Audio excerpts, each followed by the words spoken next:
Well, I can remember having the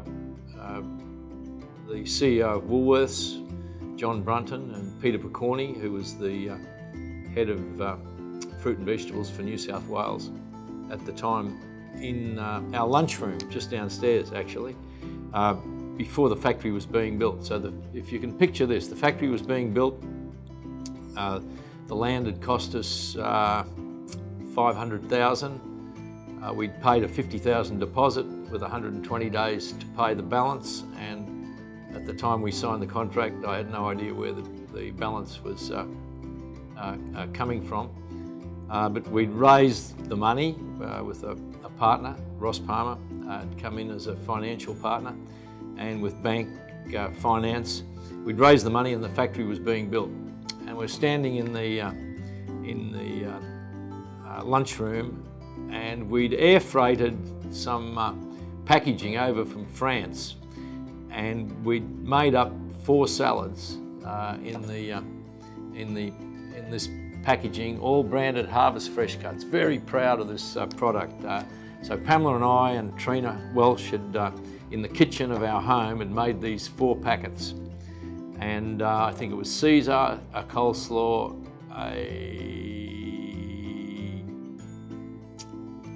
iceberg salad, and I forget what the 4th one was.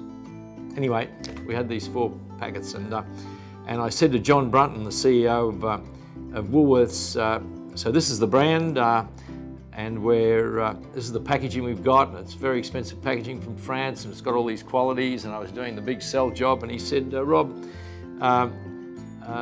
this is fantastic, and the product looks great, and we've never had anything like this in our stores. But he said, there's one problem. We'd like them in our brand. And I thought of myself in those days as a bit of a negotiator, so I said, look, how about we give you 2 in your brand and 2 in our brand? And Brunton looked me in the eye and he said, Rob, just give us the 2 in our brand. And so here we are, we're bleeding money in a big way. The factory's being built, we've got no customers, and I've got a customer telling me he didn't want 4 products, he'd just take 2. So it took us about 15 seconds to become a private label supplier, and a proud one at that. And we've been in Woolies brand ever since. And we just showed the pressures of the time, the pressures that we were under. It was fantastic. Everything was new. Only a very small staff, so we were all a really close family. I was a few months after we started, but I do remember being in dry pack and coming in one morning. We used to start at like 4 o'clock in the morning and work for 10, 12 hours a day. But I remember walking in and seeing that we had to do 1,000 cartons, and we all just sort of went, oh my gosh, there's no way we're going to do 1,000 cartons in one day. And then now you look and they're doing tens of thousands of cartons, but in those days we only had 1 or 2 lines. We used to do our own hygiene after we finished packing. We used to go into the clean room and help them clean all that down and foam it all, and yeah, it was all very much hands-on, and we did the lot. I remember Rob Robson bringing us all upstairs saying in the first few, I think it must have been about a year or so, like, you know, the company's a bit on life support, like, you know, but stay in there. And we all sort of like, okay, and we all fitted in a little room, and that was it. That was the whole factory. So yeah, it was. We went through all those hard times, and come out the end, obviously. I love telling the story that when we got started manufacturing in September '95. Business was pretty quiet.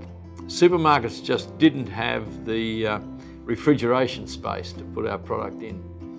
And the first time we did our sums, our calculations on costings,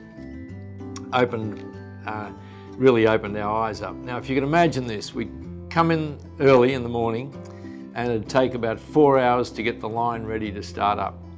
We'd run the line for 20 minutes over the 4 products, not 20 minutes each, 20 minutes in total. They were all the orders we had. And then it'd take us about 4 hours to clean the line down to get ready for the next day. The first time we did our costings, it was costing us $52.60 a bag to produce a bag of lettuce, and we were selling them at $2.66. Now, you don't need to be Einstein to work out how much money we were losing. Some weeks we were incurring losses of up to $50,000. So they were pretty stressful times for me, because it's certainly the light at the end of the tunnel as far as moving into the stage where we weren't bleeding cash big time. Seemed a long way away.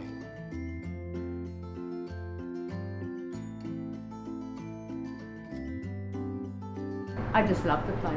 I love everybody that works in here. I love the Robson family, and I just find every day something new, something exciting. Yeah. Probably the people. I get on with a lot of people here, and it's a pretty good company to work for like if you want to go further, like management and stuff, and they actually do a lot for people. I think the variety, because I haven't been in the one place the whole time, and things change all the time. And when we've gone from doing everything through the computer by hand to now we've got live data entry and tough books, and it's different, it's varied.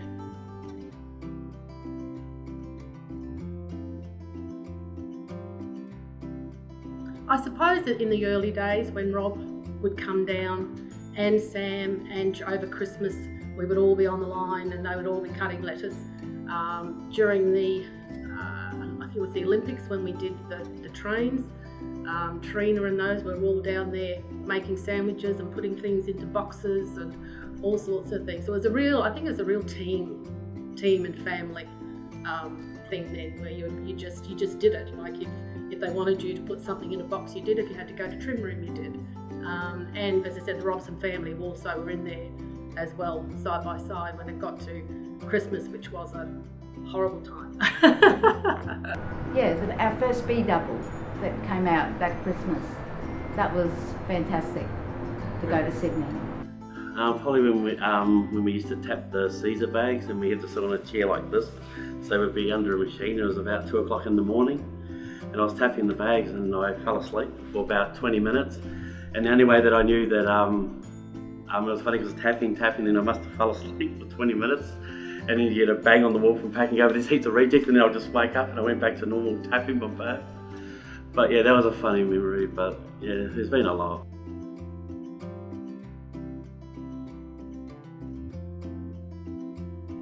Happy birthday to Harvest Fresh Cuts. It's been a great 20 years. I just want to wish everyone in the company a massive happy 20th anniversary this year. Happy birthday everyone at Harvest Fresh Cuts, and to the Robson family. So yeah, just like to take this opportunity to wish Harvest Fresh Cuts and everybody working at Harvest Fresh Cuts a very happy 20th birthday. It's 22 for me. It's been a fantastic journey. It's only been possible by every one of your contributions to the whole game, and hope you continue to enjoy the ride. So on behalf of the Robson family and the OneHarvest board members, I want to say thank you for your participation in the last 20 years, and happy birthday, be it 20 years with us or 20 days with us. You're part of the company and the 20 years celebration. Thank you.